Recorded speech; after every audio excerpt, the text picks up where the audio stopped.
Hello అండి, నమస్తే, welcome to food express.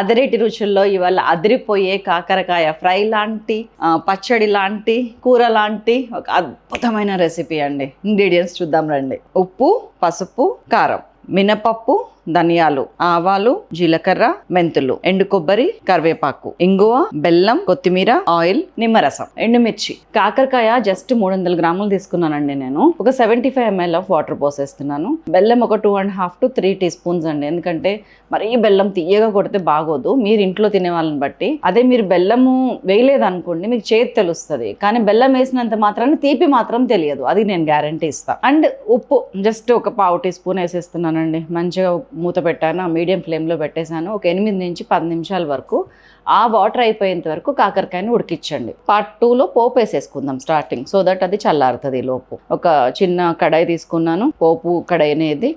దాంట్లో ఒక 4-5 teaspoons ఆయిల్, ఒక 1/2 teaspoon ఆవాలు, ఒక 3/4 teaspoon జీలకర్ర, వెల్లుల్లి మంచిగా ఇట్లా ఫుల్ ఉన్నాయి, ఒక పాయ తీసేసుకున్నానండి బాగుంటుందని. మంచిగా వెల్లుల్లి ఫ్రై అయిన తర్వాత ఎండుమిర్చి యాడ్ చేసి కరివేపాకు కొద్దిగా వేసి ఇంకో ఒక 1/2 teaspoon వేస్తున్నా, అంతే. పోపు ఇట్లా లైట్ కలర్ ఉండగానే కట్టేస్తే మిగతా కలర్ మనం కట్టి పక్కకు పెట్టేశాక వస్తుంది. చూడండి, మన అద్భుతమైన కాకరకాయ కర్రీ మసాలా, పచ్చడి మసాలా, ఫ్రై మసాలా ఏదైతే ఉందో అది చేసుకుందాం రండి. ఒక పాన్ తీసుకున్నాను, దానిలో ముందు ఎండు కొబ్బరి ఒక చిన్న పీస్ అండి. చిన్న పీస్ అంటే చిన్న ఎండు కొబ్బరి చిప్ప, చాలా చిన్నవి దొరుకుతాయి కదా, అట్లాగా. పెద్దది తీసుకుంటే ఒక 1/2 తీసుకోండి. మహా అయితే మాక్సిమం ఇవి ఒక 25-30 ముక్కలు ఉన్నాయండి, సన్నవి. కొంచెం ఫ్రై చేసుకుంటా ఎండు కొబ్బరి సగం వేగిన తర్వాత 1.5 tablespoon ధనియాలు, అవి కూడా కొంచెం వేగుతుంటే మినపప్పు యాడ్ చేశానండి. సేమ్ 4-5 teaspoons మినపప్పు. ధనియాల క్వాంటిటీనే. ఇది కూడా వేగిన తర్వాత ఇంకొక 2-3 నిమిషాల్లో కట్టేస్తాను. అనగా 2 teaspoons ఆవాలు, ఒక 1/2 teaspoon మెంతులు, ఒక 1.5 teaspoon జీలకర్ర, కరివేపాకు కూడా వేయండి, దాన్ని కూడా కొంచెం వేగనివ్వండి. సో ఫ్రై అయింది, కట్టేశాను. దీంట్లోకి ఒక 1.5 teaspoon ఉప్పు, ఒక 1/2 teaspoon పసుపు, ఒక 3 teaspoons మీ ఇంట్లో తిన్నంత కారం వేసుకొని దీన్ని మొత్తాన్ని కచ్చపచ్చగా గ్రైండ్ చేయండి. కోర్స్ గ్రైండింగ్ ఈజ్ మస్ట్ అండి.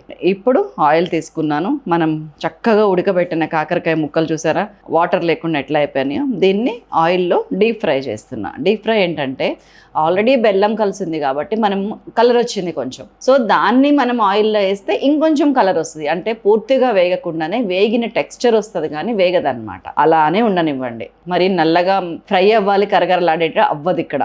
అదే ఈ రెసిపీలో ఉన్న సీక్రెట్. సో ఒక 4 to 5 minutes ఫ్రై చేస్తే మీకు సరిపోద్దండి. ఈ కలర్ వచ్చినాక తీసేయండి. మరి డార్క్ కలర్ వద్దు, నల్లగా మాడిన కలర్ వస్తుంది, కానీ అది కాదు, ఇలాగే ఉండాలి మనకి. సో ఇవన్నీ మనం ఏదైతే మసాలా ఫ్రై చేసుకున్నామో అదే పాన్లోకి తీసేసాను, స్టవ్ కట్టేశాను. ఇప్పుడు మనం గ్రైండ్ చేసుకొచ్చిన పౌడర్ని కలిపేశాను మంచిగా. అండ్ దెన్ ఇక్కడ మనం పోపు పెట్టుకుని చల్లారింది కదా, అది కూడా కలిపేశాను. చూడండి ఎంత మంచి టెక్స్చర్ వచ్చిందో. ఆ పౌడర్ కలిపిన తర్వాత ఆయిల్ కలపటం వల్ల ఏమైందంటే ప్రతి పీస్ చుట్టూ కూడా కోటింగ్ ఏర్పడిందండి. ఇది కదా మనకు కావాలి. ఇప్పుడు ఒక్కసారి ఉప్పు చెక్ చేసుకొని యాడ్ చేసుకున్నాను. చివరిగా మన కొద్దిగా కొత్తిమీర వేసుకొని కొంచెం ఒక 3 teaspoons లెమన్ జ్యూస్ వేసి కలిపేస్తే ఉంది కదా, నెక్స్ట్ లెవెల్ అండి. That's all. ఇంకేంటంటే ఆలస్యం, ఇంత ఈజీగా చేసేయండి. మరి అసలు ఎక్దమ్ ఇన్నోవేటివ్ టేస్ట్ అండి. మరొక అద్భుతమైన ఎపిసోడ్తో మళ్ళీ కలుస్తారు. అంతవరకు సెలవు, మీ శైలక్క.